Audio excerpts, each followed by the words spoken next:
want to dive into a few quick questions, and then I'm going to frame where we're at. So Twizzlers. Okay, so I knew Chris liked sweet treats and stuff like that, and I do too, so that's why we got along. We do have the ice creams and everything, but the thing behind the Twizzlers, at least the thing I think it is when we do Q&A, somebody goes, let me give you the backstory. You don't understand. Well, Chris has been in thousands of rooms with thousands of people. He understands. And your story's the same. You're the most complicated person. So what, right? So the Twizzlers are there for y'all to enjoy, and Chris will get you some Twizzlers as well. Actually, where's Crystal? Right here. Crystal, can we get us Twizzlers? If y'all want to go ahead and open them, no, y'all need them. Y'all need them. Hey, I'm gonna warn. So when we dive into Q&A in a second, and if you see Chris eating a Twizzler, it means we need to move it along. You eat one now. Yeah. Thank you, Dave. One actually.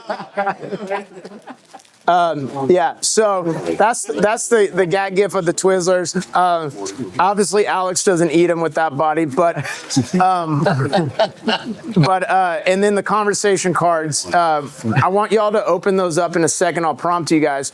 I want to be very intentional with the questions because those 52 questions are one of the questions y'all need to ask one of us. And if we do this right and we move along fast enough, we're all four prepared to do small open coaching. And remember, what your problem is might be something that somebody else needs. Isaac, you spoke up yesterday when I was talking about Topo. We would have moved on from that. And I knew what Topo was, but I forgot to tell Tim about Topo. So thank you for speaking up. So your question might be able to encourage other people.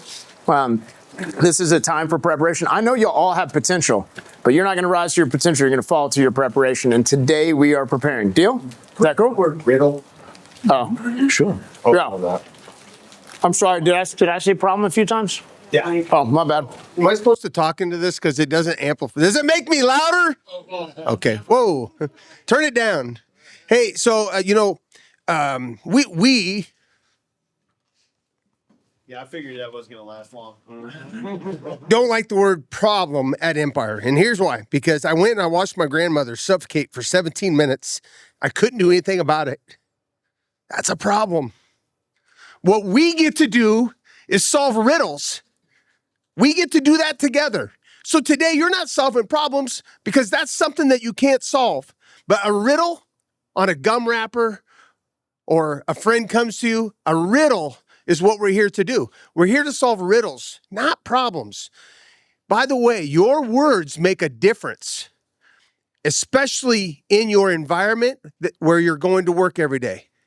If you get people to use different words and they understand, everybody knows we don't use problem, do we? Scott, Tim, my team is here. We don't use the word problem because I associate that with watching my grandmother suffocate. And that hurt because there was nothing I could do. I had to stand there for 17 minutes.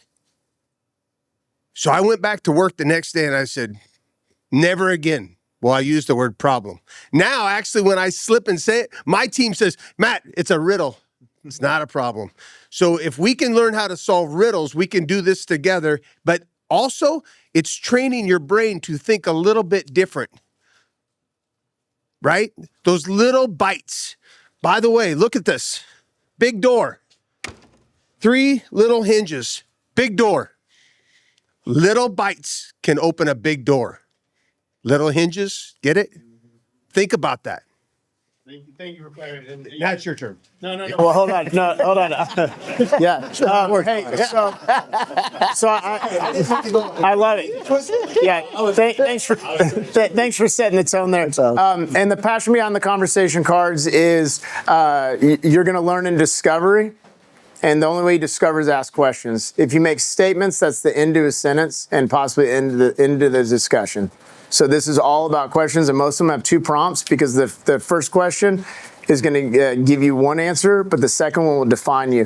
Chris, I signed this because I don't have a book yet. I do need you to sign. I am collecting. And after what you just described, can you sign a deck for me, though? Yeah, sure can. And so we are doing it, and the QR code, I'll have this up, so I'll make y'all pull y'all, or ask y'all, not make y'all. Please. We just launched our episode before the episode, and people are staying on for 4.5 minutes, so we're doing pretty good. Yeah, no, it is, right? And we have engagement and everything like that. So, but what I want to do is I want to go through and ask y'all these questions. There's 6 of them. We're going to go through them just 2 to 3 minutes, and then I want y'all at some point, we're going to give y'all about 60 seconds to go through the deck and find a question that resonates with you and ask it. Is that fair? Cool. All right. So I picked this one for you. Okay, for me. Yeah, but I'm going to tee this up a little different. And this one has a QR code, so if you want to watch the video. But accountability without micromanagement. How do we get results without breaking trust? And I want to specifically talk about Lorna, because Lorna drives results, and she does phenomenal. How do you work with her? She's not in your proximity. She's in Canada. How do you get results without making her feel micromanaged? Real simple philosophy. Treat people like people and adults like adults. Okay. When we try to micromanage or treat employees like kids, we're going to get kid results. But if we treat adults like adults and people like people, then we'll be able to move forward. And I think that with Lorna, I implicitly trust her. Meaning that I always assume noble intent. I mean, very rarely does she do anything wrong, but if something goes wrong, I just assume something was off and it happened. And so giving her that trust and autonomy to do all the number of jobs that she does for me. I mean, she was book editing, she was book marketing, she was booking me as a speaker, she still handles my calendar, she still handles all of the travel for me, all these things, but I trust her implicitly, meaning that, hey, look, I can't do it. I'm not going to do it. So I've got to let somebody else do that for me.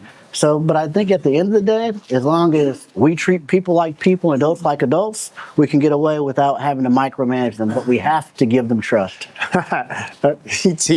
You know something about trust. Yeah, there's a couple of things that are really interesting that flow out of what Matt just hit in the beginning as well. Even one of my favorite quotes, this from Henry David Thoreau. He said, it's not what we look at that matters, it's what we see. And what Matt just framed here with the idea of contrasting a problem with a riddle, the words we use matter because the words we use associate immediately with, it tells us what we're seeing, what we're looking at. A lot of times we do coaching or get into really the challenges that people are navigating. It's not so much the challenge, it's the problem. It's that we tend to be asking the wrong question. Our perspective usually needs some adjustment. And the biggest breakthroughs, Stephen R. Covey would say that the biggest breakthroughs tend to come from break withs, where we break with whatever our original thinking was that kind of navigated us into this problem or this challenge or riddle in the first place. And so just as we look at these and look at these questions, I want to just also draw the line that there's such power in reframing the situation that we're looking at. You guys get this better than anybody. There's a good fence for the right situation, and a lot of times we have framed or fenced things in using the wrong tool, using the wrong dynamic, because it's what we're used to, because it's what we know, because it's how we've gotten success in the past. The idea of looking at something as a riddle invites us to look at it from a different perspective right from the get-go. What I love about this question here, and again, all these questions, this deck's phenomenal.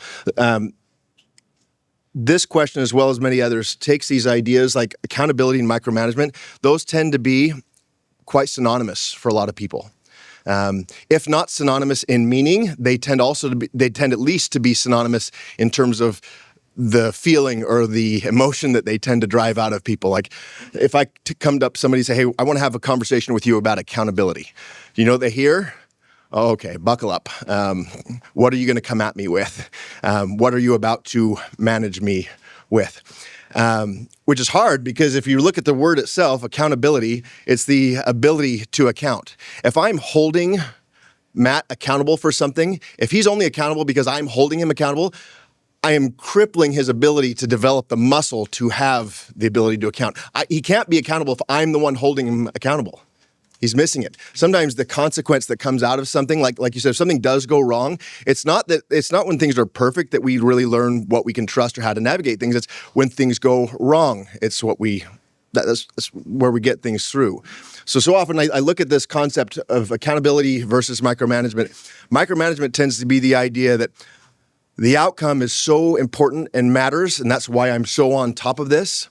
But what it negates is the fact that if I'm working with Chris on the outcome and I'm helicoptering, if I'm micromanaging him, I'm neglecting the idea that Chris is part of the outcome. See, if we're working on a single job or a single entity, that's a transactional, that's a one-off kind of thing. And when we're done with that, the file closes and we move on. Chris is still here. And so if I'm micromanaging him, I'm keeping him from being able to be accountable. Accountable is not catching somebody or saying, I saw this, no, I knew this, here's what I can prove. It's, you tell me. And when we create an environment where people can be accountable with bad news, because you've built enough trust to do that, one, that allows us to be involved in the problem. Two, it's getting a perspective on the problem that we'll never get otherwise. I heard this thing on this from Pete Carroll. I think it's Pete Carroll, the coach of he was Seahawks. I can't remember where he's with now. Okay. This is a great example. So here's something he did that I loved. And I've heard this from multiple people, is they would say that if a player did something wrong in the middle of practice and then one of the assistant coaches would lay into them about it, because it's NFL, high accountability, right? Pete Carroll would pull the coach aside and say, hey, don't yell, teach. And he'd expound on that by acknowledging the idea that the only person who knows why they didn't make that catch is the person who didn't make the catch. You throw a bunch of arbitrary made-up pressure on them, they're going to make up a reason for it that doesn't have to do with them having to do something else. They're going to protect their own selves. So as you look at this concept, this idea, reframing what you're looking at and making sure you're really looking at the right thing, I think is such a big key. And you can't do that if you don't build trust. Just to book in that, somebody called me and said, hey, I figured out what I need. I need you to hold me accountable. And the person's in this room, and my response was, I need to teach you how to hold yourself accountable. Because I can only be there for so long. And it rolls perfect into the next question. And Matt, how about this? What is one habit that makes a big difference? Because habits naturally create accountability, right? Yeah, for me, it's every morning. I told Chris today, I said, could you take a message back to John for me that him and I shower every morning together? You have joined my shower also, my brother. What I do is I have this routine. I try not to look at anything on my phone other than a YouTube. And if I'm really on my game, I have it set up the night before. So when I get up, I go straight downstairs. I turn on a 20 to 30 minute YouTube video, which, by the way, is only like, I now have the premium package. It's like $20 a month, no commercials. But that's a habit that I started because I wanted to hear the same thing, the same message from John Maxwell and from Stephen Covey and David and Chris and my friends. And matter of fact, I watch your podcast. I go through this because I want to be in the moment in the industry that I'm in, and I want to pour into others. So that's the habit that I created. I love it. And I know we all have habits, and we might get a chance to do it, but I want to share one with y'all. If anybody knows me, one of the habits that I'm really good at is energy drinks. Am I right? Y'all know me? Oh, yeah. Yeah? I'm on day 5, no energy drinks. Hey, come on. All right. Day 5. I told somebody, I said, hey, I'm going to stop energy drinks after the conference.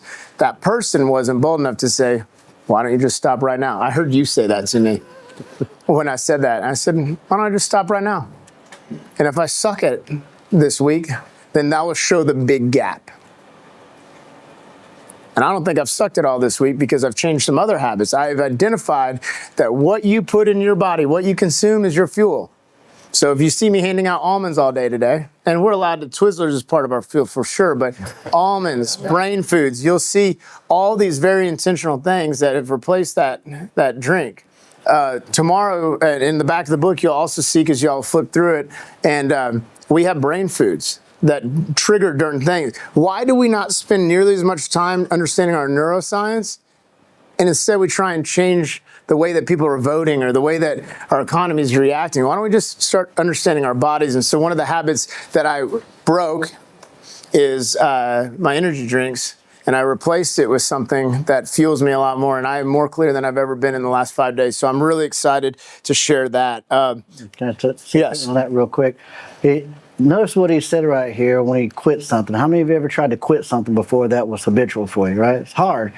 You can't quit anything. You have to replace it. Okay? You can't quit anything. You have to replace it. When I started, a path of sobriety, there wasn't an activity in my life that I did not do without alcohol. Okay, like you name it, that was my reason to drink. Thursday, Friday, Saturday. Okay, that was my reason, right? But when I had to then begin to replace the activities that I was doing besides drinking, so I did all types of stupid stuff. I started painting stuff. Not that painting stupid, it's just stupid for you to do. For me. If you've seen it, you would go, yeah, that's stupid right there. Right?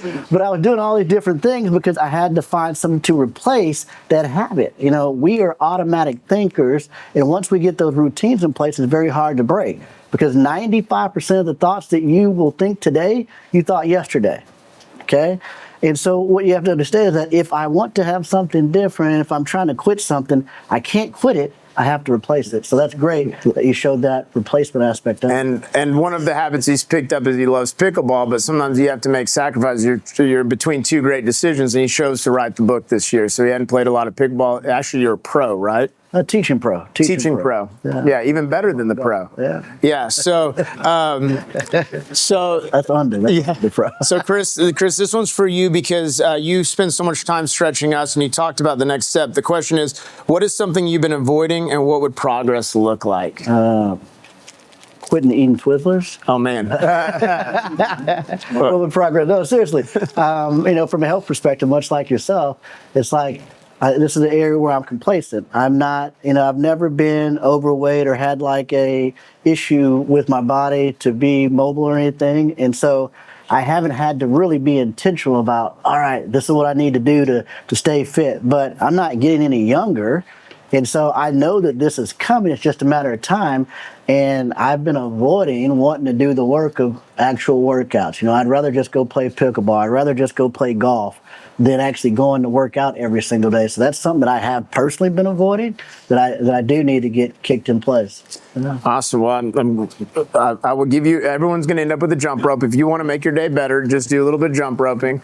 And so we'll be sure to send you with the jump rope. We're kind of like IMC. You got to bring an empty bag. So you feel it. I think that's a good question for the two of y'all. Matt and David, what have you been avoiding? What would progress look like? I would love for y'all to lead with the one thing. I see what you did. I was trying to avoid the microphone for just a second. This is a very real question for me. And when you asked it at first, I thought, oh, thank goodness. I'm glad he didn't ask that to me. And I thought, he might ask that to me. And it came pretty quick. Hard conversations. Hard conversations. And you could say hard things, but I don't think that's true. I think I do a lot of hard things. I tend to avoid hard conversations, not because, not from a sense of like, oh, I'm worried about what it's going to do to me, or I read a thing recently. It said this is tied to our topic of growth. It was along the idea, I'm going to butcher it, but it's along the idea of your ability to grow as a person is directly proportionate to the amount of truth you can accept about yourself without running away. Your ability to grow as a person is directly proportionate to the amount of truth you're able to accept about yourself without running away. Did y'all catch that? Do we need to slow that down and say it one more time? Slow that down and say it one more time. Yeah, Chris over here. He put his Twizzlers down. Your ability to grow is directly proportionate to the amount of truth you can accept about yourself without running away. And I think part of why that is so big, if you have a person in your life, whether it be a friend or a significant other, a lot of times they're pretty aware of a lot of these things, and you look at where your pain points are, maybe where the biggest triggers are. So, well, why are you going to focus on the negative stuff? I'm doing this, when really I'm doing this, and because it allows me to avoid maybe confronting some of the more difficult issues. The people I know who I'm really inspired by, who have a deep hunger or thirst for growth or for getting better, they use things like this, and like you said, even the connections that you might make in this room. Sometimes, by the way, that's easier to hit a conversation on this. I'd have an easier time sitting down with any one of you and asking you or telling you what I'm struggling with, and maybe I would sitting down with my 19-year-old and owning up to the fact that I don't know everything. Although she is very clear on this. But really, it is that kind of facing that and digging into it and facing it, looking at it as a riddle and bringing to it an element of curiosity. One of the questions that I love in here, and maybe this is jumping ahead, I pulled out some of my favorite ones to this deck. Oh, good. But it was what would your future self tell you about your ego? And that point we just laid out, that your ability to grow is directly proportionate to the amount of truth you can accept about yourself without running away. My future self would address that part of my ego, especially because you want to be competent. You run the same thing with the New York Times. We want to be competent as measured by certainly ourselves and how we're viewed as others. There's not a whole lot of worse feelings than feeling incompetent. I'll tell you, the people who grow the most spend more time feeling incompetent than anybody. Where's Fredo? Oh, he's on a Zoom call. Okay, so Fredo and I were talking this morning, and I learned Spanish when I was in my 20s. And Fredo asked, "Well, how did you do it? Where were you living?" I was living in California, but I found the easiest thing that made it so that I could learn this language is being able to make mistakes. And I found that when I was doing that, it was here in the U.S., but the people who spoke Spanish here, who saw a gringo trying really hard and willing to look stupid to learn their language, I've never felt so supported and cared about in my life. You have, if there are 60 people here, there are 59 other people in the room who have no sense of ego around what your challenge is, but have complete sense of compassion, support, and care. So I'm telling you why I'm avoiding it. And the other problem is answering questions. I love it. Yeah, well, we didn't grab the Matt, before you answer that, everyone's heard it, but we do have a couple of new faces. Ego ain't your amigo. Ego ain't your amigo. And one of the commitments that both Michael and I have is to make sure that ego doesn't even get close to this room. And so when you guys pour into people, it's genuine and authentic, and you know that there is no measuring here. Because we all are doing the game of life together. And so ego ain't your amigo, and make sure that y'all continue that message outwards. Matt, what have you been avoiding, my friend? You got to hold that thing up too. Yeah. So I really do. I want to get to their questions though, so I'll make this really quick. My ability to focus, I'm kind of a squirrel. I get all over the place, so I'm trying to avoid distractions and trying to stay focused. We have a big lift in our company. We have a lot going on. I got to stay focused.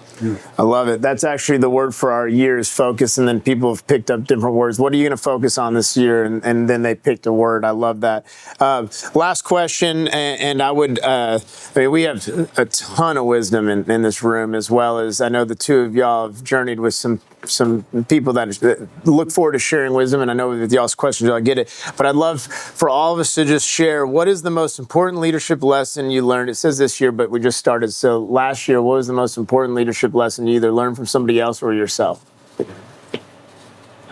Most important leadership lesson last year, I'd just say overall, it really is valuing all people, ALL, not all people who can just help you, but all people no matter what. You never know who someone will become. And I think, again, having proximity to John Maxwell, I hear him saying value all people all the time. For the last 20 years of my life, I've heard that. But I seen him flesh it out one time. And this is what proximity does. And what I mean by flesh it out, I've seen him live this out. We went to go play golf at his club. He's at one of the most exclusive clubs in Florida for golf. This club, their claim to fame is, that they have a wait list and that they've even turned Tiger Woods down. Like that's what they're proud of, right? They're like, Tiger can't get in here. And we're out playing golf, and this is a great course. In every couple holes, I would see John Maxwell just wander off, and then he'd be talking to the greens people. But then one time I saw him pull some cash out of his pocket and tip a guy that was cutting the grass. Now, I said, John, did you just tip him? He goes, oh, yeah. He goes, that's my favorite thing to do. I said, well, why? He goes, nobody tips the greens people.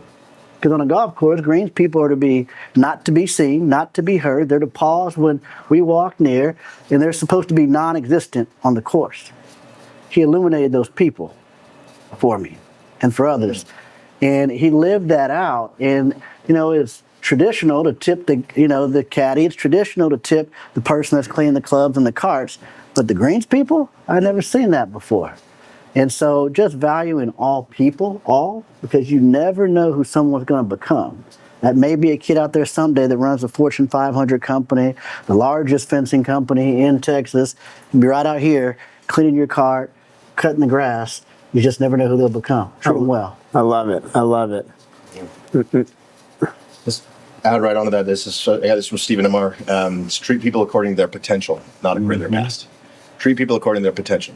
And you kind of have to accept that ALL, big all, in order to do that. But it changes the way you see things. Love it. I want to get to their questions. I know, but I want you to answer this. We have plenty of time. Okay. But I love how you're framing that they need to have the questions. I dig it. Yeah.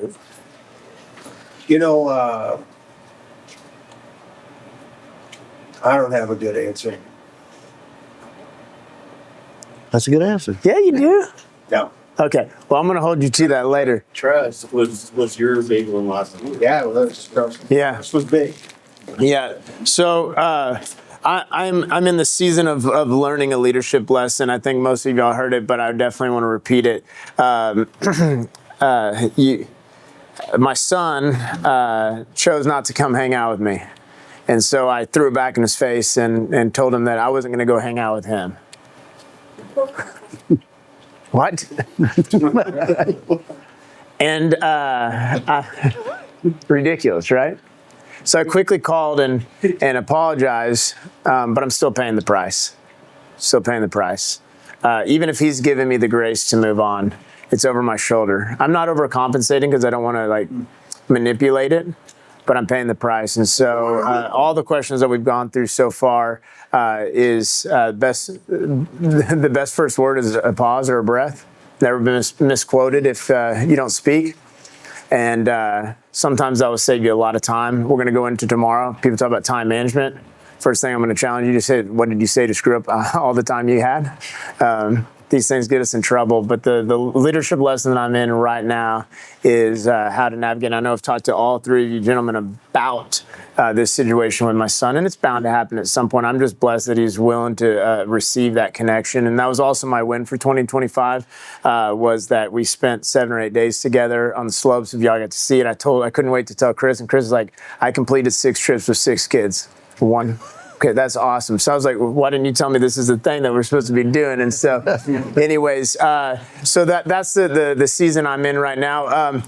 I want y'all to take just 60 seconds while we eat our Twizzlers, and will y'all find a card that resonates with y'all? We're not going to get to everybody, but if you see a card, even if you don't get it, that's the card that you get to ask somebody throughout the day or tomorrow. Deal? So just take 60 seconds, go through the deck, and we'll go from there.